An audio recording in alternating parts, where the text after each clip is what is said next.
MLA యోగార్తిని 5th class doctor Mahadev MPP school Matyapuram. Meeting లో వచ్చిన ప్రతి ఒక్కరికి నా నమస్కారాలు. మా ఉపాధ్యాయులు మాకు బాగా పాటలు చెబుతున్నారు.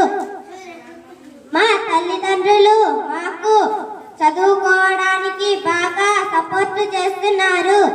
ఈ కాలంలో విద్య, వైద్య, ఉద్యోగ, రాజకీయ రంగంలో కూడా మహిళలు ముందంజలో ఉన్నారు. ఇప్పుడు మాత్రం పాఠశాలకు అన్ని సౌకర్యాలు అందించుటలో భాగంగా ప్రభుత్వం కల్పింది. మేము చాలా ఆనందపడుతున్నాము. వారు పాఠశాలలో వివిధ పరికరాలు మరియు టీఎల్ఎం అందిస్తున్నారు. Thank you CM sir and Education Minister sir. Thank you teachers. Thank you all.